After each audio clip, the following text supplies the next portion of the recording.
Et salut à tous, c'est Ultima. Aujourd'hui, je vous propose une vidéo un peu particulière. On va pas forcément voir un build en particulier sur une classe ou quoi. On va plutôt essayer de se poser la question euh, de la viabilité ou non de certaines armes en PvE. Parce que si on part du principe que en PvP, il existe voilà, peut-être des problèmes d'équilibrage, on est encore qu'en alpha, entre certaines classes qui sont peut-être trop fortes ou qui ont besoin d'un nerf ou d'un up ou quoi, il s'avère quand même que toutes les classes sont jouables en PvP. Certaines sont plus dures à jouer que d'autres, certaines sont plus fortes que d'autres, mais tout est jouable. Et en PvE, en tout cas en PvE à haut niveau, j'estime, c'est que mon point de vue, mais j'estime qu'il y a des classes qui ne sont pas jouables. Non pas forcément à cause de nerfs ou de buffs dont elles auraient besoin, mais carrément à cause de kits de sorts, de kits de champions, de la façon dont les champions sont designés. On sent qu'ils ne sont pas designés pour le PvE, et c'est ce qu'on va voir un peu aujourd'hui. On va se poser la question de est-ce que c'est vraiment le cas, et quelles solutions on pourrait voir. Alors, il y en a quatre qu'on va voir. On va commencer avec Orishi. Orishi, elle souffre d'un problème qui est le scaling de l'attaque. Alors, donc Orishi, son passif, c'est déclenche quand un adversaire déclenche un assemblage, il prend la moitié de l'attaque de Orishi par piège dans l'assemblage. D'accord? Donc, si on part du principe que vous mettez deux trappes par tour, quel que soit le moment où l'adversaire va déclencher les trappes, vous allez donc affliger une moyenne de une fois votre attaque par tour grâce à votre passif, plus votre auto-attaque, donc vous allez infliger deux fois votre attaque par tour. D'accord? C'est une moyenne. Ça, c'est vraiment sous réserve que vous arrivez à placer deux pièges par tour. C'est pas tout le temps le cas. Voilà. Pourquoi c'est un problème? Eh bien, il se trouve que le problème ne vient pas en soi réellement du passif, mais plutôt de la façon dont l'attaque est calculée, et notamment du scaling de l'attaque. Quand je parle de scaling, le scaling, donc ça vient du mot scale qui veut dire échelle, pas échelle au sens l'objet qu'on monte dessus, mais échelle au sens graduation, au sens mise à l'échelle, voilà. Donc, le scaling de l'attaque dans le jeu se fait de cette façon. Vous avez votre valeur de base, pour Orishi c'est donc 20, elle va être multipliée, augmentée par des pourcentages. Les pourcentages que l'on peut trouver grâce à vos niveaux, voilà, vous voyez ici, c'est 3% par niveau supplémentaire que vous gagnez naturellement. Donc au niveau 100, alors ce sera 99 en plus, mais on va arrondir, ça fera 300% de supplémentaire, plus vos anneaux. Les anneaux de dégâts d'attaque, de puissance de héros, pardon. Donc si je mets par exemple 3 anneaux et un quatrième ici par exemple, plus un brassard qui fait de la puissance de héros, voilà. Les anneaux et le brassard vous donnent 1% par niveau de puissance de champion. Il faut savoir en fait que ces pourcentages, que ce soit anneaux, grimoire et niveau, s'additionnent entre eux. Ce qui fait que au niveau 100, vous aurez 300%, plus 400%, plus 100%. D'accord? Ça vous fait plus 800% d'attaque. Ça fait en gros que votre attaque est multipliée par 9. D'accord? Votre attaque est multipliée par 9, 9 fois 20, vous aurez 180 d'attaque au niveau 100. En tout cas, c'est ce qui sera affiché ici, puisque là, je n'ai pas pris en compte les effets grimoire qu'il faudra aller chercher. Là, je n'ai pas mis les 15 de spell, mais c'est pas grave. Les effets grimoire vous donneront, donc pour les deux anneaux là, plus 75% de puissance. Ça ne s'additionne pas, ça se multiplie à nouveau. Ce qui veut dire que vous n'aurez pas 180, vous aurez 180 plus 75%, ce qui nous donne 315, pardon. Vous aurez 315 d'attaque au niveau 100 avec Orishi. Le calcul que je viens de faire avec Orishi, vous pouvez le faire avec tous les persos. Du moment que vous utilisez les anneaux, le brassard, ça vous fait un multiplicateur de 15,75 en gros. De votre attaque de base jusqu'à votre attaque maximale, il y a 15,75 fois la valeur de base. Voilà. Pour Orishi, ça donne donc 315. Et en fait, on va voir que ça va poser problème quand on va la comparer aux dégâts des sorts. Alors, il faut savoir que les dégâts des sorts, ils ont déjà une première façon d'augmenter, qui est tout simplement le niveau du sort en lui-même. Si vous prenez le spell niveau 1 et le spell dont vous montez le niveau, il n'a pas les mêmes dégâts.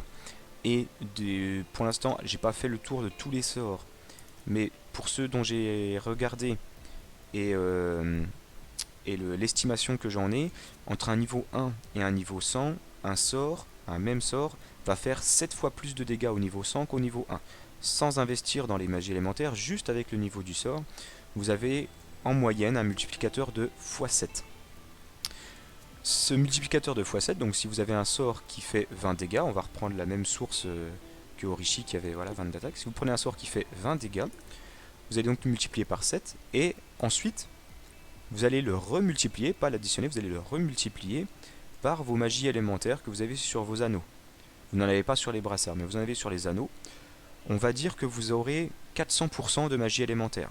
Parce que vous avez 4 anneaux, et même s'il y a des anneaux qui font 2% par niveau de magie élémentaire, il y a aussi des anneaux qui ne font pas de magie élémentaire. Et suivant comment vous allez build, on va faire une moyenne, on va dire que vous aurez pour chaque anneau 100% de magie élémentaire au niveau 100. Ça vous fait donc plus 400%, donc un multiplicateur de x5. Vous aurez donc un spell, dont la valeur de dégâts de base sera 20, que vous allez multiplier par 7, puis x5. Donc vous allez avoir un multiplicateur de 35. Votre sort de 20 dégâts fera 700 de dégâts. Et là, vous voyez que c'est un problème par rapport à l'attaque. Le scaling est plus du double en ce qui concerne les dégâts des sorts que des dégâts d'attaque. C'est un problème. Et il se trouve que ce problème est en partie comblé dans le jeu sur certains des persos qui ont un scaling sur l'attaque. Par exemple, vous pouvez prendre la gemme déphasante. En fait, il est possible de faire proc plusieurs fois son passif dans le même tour. Si vous passez au travers de plusieurs adversaires dans le même tour, alors vous allez rentabiliser votre passif. Et ces 300 d'attaque que vous aurez, ils vont être largement efficaces. Mais c'est bien là qu'est le problème d'Orishi. On a vu avant que même en posant 2 trappes par tour, sans poser la question de savoir si c'est possible ou quoi, je vous rappelle qu'on doit jouer en grimoire 15, donc vous aurez 15 spells dans la main, rien n'est dit que vous arriverez à faire 2 trappes par tour. Même si vous y arrivez, vous n'aurez une value que de 2 fois votre attaque par tour. Et là, ça pose un problème puisqu'il y a énormément de pertes de dégâts par rapport à des dégâts des sorts. J'ai envie de dire que un Orishi qui jouerait full dégâts élémentaires sans aucun trap, juste avec ce genre de spell, et bah il fait plus de dégâts. Voilà. Par exemple, les spells de classe de Orishi sont une très bonne démonstration. Vous avez plus à gagner à très haut niveau à juste spam vos sorts avec énormément de magie élémentaire que chercher à rentabiliser votre passif. Et au passage, ajouter des dégâts d'une valeur égale à la moitié de l'attaque de votre héros, et ben ça n'a aucun intérêt. Puisque à haut niveau, si vous jouez de cette façon, vous allez faire des dégâts qui vont être améliorés de quoi? De 20 à tout casser. C'est risible. Donc voilà, pour moi, Orishi a un problème de design, de sorte que ce n'est pas rentable de la jouer avec son passif, et ses sorts de classe, bien que corrects, voyons voir, 33 dégâts pour 6 PA de jauge, c'est carrément correct, attention, mais du coup, ça casse complètement l'identité du perso. Je ne pense pas que le perso ait été designé pour jouer uniquement avec les spells là. Voilà. En tout cas, c'est jouable de cette façon, et uniquement de cette façon. Voilà. Ensuite, on va parler du Lamarguédon, qui a un problème similaire, puisque le Lamarguédon donc permet d'invoquer l'âme spectrale qui coûte 3 PA, et cette âme, quand elle attaque, elle inflige 50% de l'attaque de votre héros. Ce qui fait que si vous la sacrifiez à chaque tour, et que vous arrivez vraiment à optimiser ça, vous allez pouvoir utiliser votre passif, son attaque 2 fois. Ce qui va faire que, comme Orishi, en moyenne, par tour, vous allez infliger 2 fois votre attaque. C'est, pour les mêmes raisons qu'Orishi, risible à très haut niveau. D'accord ? En PVP, au niveau 1, l'Amarguédon est correct. Je sais pas, je pense pas que ça soit top tier, mais en tout cas, ça se défend, c'est jouable, parce qu'effectivement, 2 fois votre attaque par tour, c'est correct. On part du principe que vous allez sacrifier votre âme à chaque fois, ce qui ne sera probablement pas le cas. Donc, l'Amarguédon souffre un peu des mêmes problèmes qu'Orishi à très haut niveau.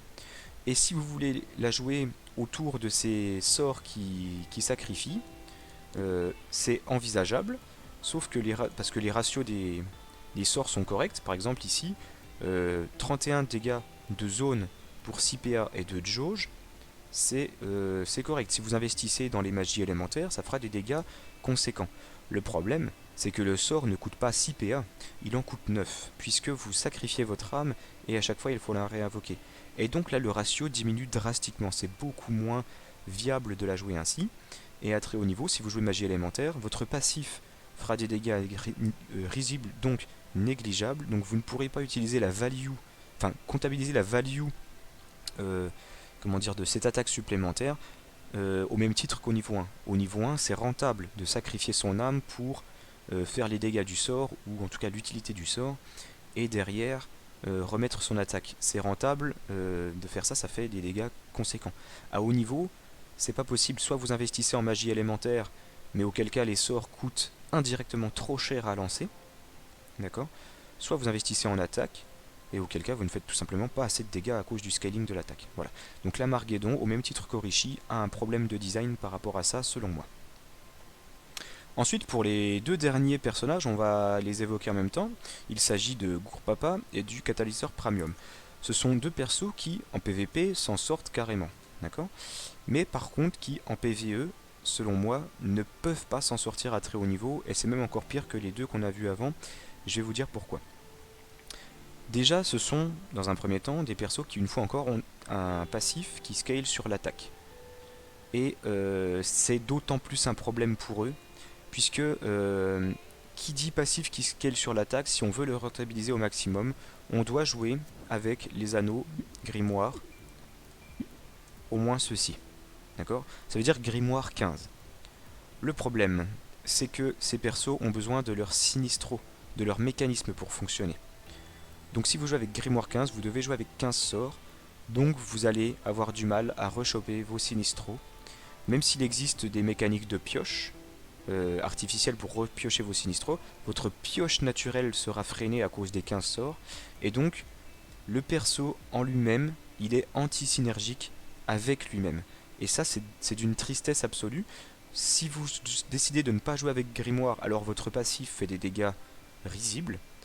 Alors Gourpapa, c'est peut-être celui qui a le moins de problèmes parce que vous pouvez, si vous arrivez à bien setup vos sinistros, à faire beaucoup de dégâts, mais pour faire beaucoup de dégâts, il vous faut ces grimoires, et si vous avez ces grimoires, vous aurez du mal à setup ces dégâts. Voilà. Donc c'est un perso qui est anti-synergique, pareil pour le catalyseur premium, c'est encore pire puisque lui il doit d'abord vraiment se setup avant de faire un tour de burst avec l'harmonie. Ça c'est un des premiers problèmes, d'accord, l'anti-synergie avec les grimoires. Et le deuxième problème, qui là est vraiment une différence entre PvP et PvE, c'est que en PvP, quand vous êtes en 1 contre 1, quand vous allez invoquer un sinistro, ça va coûter à l'adversaire une réelle ressource pour s'occuper de ce sinistro. Soit l'auto-attaque de son champion, soit l'auto-attaque d'un compagnon, mais en tout cas ce sont des ressources qui comptent, qui exigent un réel sacrifice de votre adversaire.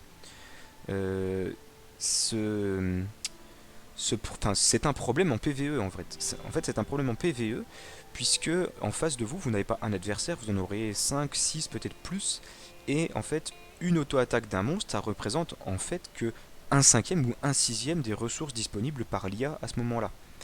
Donc, si vous voulez commencer à invoquer 2 sinistros par tour pour essayer de mettre la pression à votre adversaire, l'IA, elle va consacrer 2 auto-attaques à vos sinistros et le reste sera pour votre pomme. Donc, impossibilité de se setup comme il faut, et l'IA peut en fait continuer à vous infliger une quantité de dégâts conséquente, malgré, tout en pouvant gérer votre plan de jeu qui est de mettre des sinistros. Voilà. Donc ça c'est un deuxième problème qui se pose avec Catalyseur et Gourpapa. Alors maintenant qu'on a dit ça, qu'est-ce qu'il existerait comme solution, comme chose à envisager pour peut-être essayer d'y remédier? Eh bien, peut-être que une solution peut être de ne pas y remédier. Il y a des MMO avant Waven qui sont partis du principe qu'il y a des classes qui s'en sortent en PvE, des classes qui sont fortes en PvP, et peut-être que ça peut rester ainsi. Je ne dis pas que c'est mon avis, je dis que c'est une solution. Partir du principe qu'on a des classes PvE, des classes PvP, mais le problème que j'ai l'impression actuellement, c'est que même s'il y a des classes qui en PvP galèrent un peu, on n'a pas vraiment de classes qui ne sont pas faites pour le PvP. En tout cas, j'ai pas cette impression-là. J'ai moins de recul sur le PvP que j'en ai sur le PvE, mais en tout cas, j'ai pas eu le sentiment d'avoir une classe qui n'a rien à faire en PvP. Tout est à peu près jouable, là où en PvE, du coup, ce n'est pas le cas. Le problème de ça, c'est qu'est-ce qu'on fait des classes qui excellent dans les deux domaines. Actuellement, si on prend une classe comme le Taco, qui excelle, ou Piven, qui excelle tout à fait en PvE et en PvP, est-ce que c'est grave, du coup, qu'on ait ces changements-là? Est-ce que on ne va pas avoir des persos qui vont manquer de popularité, clairement, qui vont manquer de popularité? Je n'ai pas beaucoup vu de l'Amorishi sur cette alpha. Voilà, donc est-ce que laisser les choses en l'état est une bonne chose ou pas? Voilà, là je soulève la question. Ensuite, une façon d'essayer d'améliorer le problème de Orishi et du Lamarguédon, ça peut être, dans un premier temps, d'augmenter la valeur de l'attaque, et pour ça on a plusieurs façons possibles. Premièrement, changer le scaling de l'attaque. Si on essaie de différencier le gain d'attaque par niveau et le gain d'attaque par anneau, de manière à avoir une formule qui se rapproche un peu de celle qu'on a sur les sorts, alors la valeur d'attaque sera plus élevée, donc les passifs seront toujours utiles et toujours forts à haut niveau. On peut aussi éventuellement réfléchir à ce que les effets grimoires ont des scaling. Pour l'instant, ce sont des valeurs fixes. Est-ce que ce 75% ne peut pas augmenter avec le niveau? C'est à réfléchir. On peut aussi réfléchir à la piste d'avoir des anneaux légendaires qui donnent des bonus d'attaque. Actuellement, les anneaux qui donnent des bonus d'attaque sont des anneaux gris. Il y a des anneaux violets, mais c'est des anneaux qui jouent sur l'état consommé pour booster les sorts. Donc c'est pas forcément des anneaux qu'on a envie de mettre dans nos builds accès attaque. Et enfin, on pourrait aussi réfléchir à la piste d'avoir les bonus d'attaque qu'offrent les anneaux grimoires sans la contrainte grimoire. La contrainte grimoire qui est un réel handicap dans le deck building. Peut-être qu'on pourrait avoir des bonus d'attaque comme ça assez violents sans avoir de contrainte de grimoire. Le problème de toutes ces solutions, c'est que pour les classes qui s'en sortent avec leur passif sur l'attaque, par exemple le scalpel, la gemme déphasante ou le lamouraï, qui sont pas top tier en PvE, mais qui arrivent à vraiment rentabiliser leur passif, à le faire proc plusieurs fois dans un tour, de sorte à ce que leurs dégâts soient quand même assez conséquents. D'accord? Donc ces persos-là, si on fait un simple buff de l'attaque en général, ces persos-là deviendraient peut-être trop forts en PvE, donc il faudrait les nerfs, mais si on les nerf, est-ce que ça veut pas dire que au niveau 1, donc en PvP, ils seront pas moins forts? Voilà. Là-dessus, il y a un problème encore il y a un nœud à résoudre, des choix à faire, parce que pour l'instant, voilà, rien n'est parfait. On pourrait aussi réfléchir, encore une fois pour le Lamarguédon et pour Orishi, à tout simplement booster leur ratio. Booster leur ratio d'attaque, pour que ça soit pour qu'il soit un peu plus viable. Le souci de ça, ça va être le niveau 1. Le PVP en niveau 1 serait peut-être trop déséquilibré. Voilà, donc ce serait peut-être problématique. À moins qu'en fait, plus simplement, on modifie la façon dont est pris en compte le calcul de l'attaque dans leur passif pour essayer de faire en sorte que ça soit exponentiel. Ça voudrait dire qu'au niveau 1, ça ne changerait rien, mais que par contre, plus on monte en niveau, plus la façon dont l'attaque est prise en compte dans le passif d'Orishi et de Lamarguédon est importante, ce qui voudrait dire que malgré le fait que l'attaque scale moins que les dégâts des sorts, les persos ne perdent pas en dégâts de par l'exponentialité de leur passif. Voilà, ça peut être une solution. Une solution un peu plus drastique et qui là fonctionnerait pour les 4 persos, c'est une refonte complète des passifs. chercher à repenser les persos de A à Z, en essayant de garder leur identité, mais si on tient à faire des passifs qui scale sur l'attaque, parce que c'est vrai qu'il en faut, je pense, dans le jeu, peut-être réfléchir à avoir des passifs qui soient plus difficiles à setup, mais mais mieux récompensés. Je prends la Mouraille par exemple, qui pour moi a un passif vraiment très intéressant, parce que si on arrive, enfin il est possible avec la Mouraille de faire proc le passif 2 fois par tour, si on arrive à le faire à chaque fois sur 3 monstres ou plus, on a vraiment rentabilisé notre attaque à 7-8 fois la valeur de notre attaque par tour. Donc là, c'est je pense ce genre de perso sur lequel il faut se baser. C'est un bon exemple selon moi, la Mouraille, voilà, de réfléchir à avoir euh, des mécaniques comme ça, de très, comment dire, ouais, voilà, récompensantes, de pouvoir proc notre passif et faire beaucoup de dégâts. Pour ce qui est de catalyseur et de Gourpapa, j'avais pensé à 2 solutions qui pourraient les aider à s'exprimer un peu mieux en PvE. Ça peut être la première de faire scale le BL des Sinistros sur la magie élémentaire. Actuellement, les Sinistros, si je dis pas de bêtises, leur tankiness ne tient que au niveau du sort en question. Et quel que soit le niveau, l'IA, si vous êtes à niveau équivalent, l'IA va one-shot vos Sinistros. Donc investir en fait des kamas dans les niveaux des Sinistros ne sert pas à grand chose. Mais si on avait un scaling de magie élémentaire des Sinistros de la magie correspondante, ça permettrait, que je dis Sinistros, c'est tous les mécanismes. Ça permettrait à nos mécanismes d'être beaucoup plus tanky. Donc l'IA pour les gérer devrait utiliser plus de ressources. Et ça permettrait donc aux catalyseurs et aux Gourpapa de setup plus facilement leur Sinistro pour se mettre en place. Et enfin la dernière solution que j'avais, donc pareil pour catalyseur et Gourpapa, c'est tout simplement faire en sorte que l'IA soit moins agressive envers les mécanismes. Peut-être voilà, pas faire en sorte qu'elle les ignore, mais réfléchir à peut-être qu'elle va sur le mécanisme que s'il n'y a absolument aucun autre choix, ou je sais pas, réfléchir à s'en faire en sorte que les mécanismes soient moins, moins focus par l'IA. Peut-être qu'il y a quelque chose à réfléchir là-dessus. Voilà. Je suis très curieux de savoir ce que vous pensez de cette réflexion. Si selon vous, est-ce que je suis complètement délu et tout va bien? Est-ce que au contraire, les choses vont plus mal que ce que je pense et que selon vous, il y a d'autres persos qui... alors, je parle pas de buff ou de nerf, je parle vraiment de kit de sort. Est-ce que selon vous, dans le design de certains persos, il y a des problèmes par rapport voilà, à leur mécanique de jeu. Donc là je réfléchis en PvE, mais si vous voulez aller sur le PvP, allez-y. Moi j'ai pas assez de recul pour le PvP pour me prononcer. Donc n'hésitez pas à mettre en commentaire voilà, si vous estimez qu'il y a d'autres persos qui ont besoin soit d'une refonte, soit vraiment d'un questionnement de leur perso. Je tiens au passage à remercier Akus qui m'a donné des petites infos pour mettre au point cette vidéo. J'avais prévu de faire un plus gros pavé sur les différences de scaling entre valeur d'attaque et valeur de sort. Je l'ai pas fait, j'ai préféré faire soft.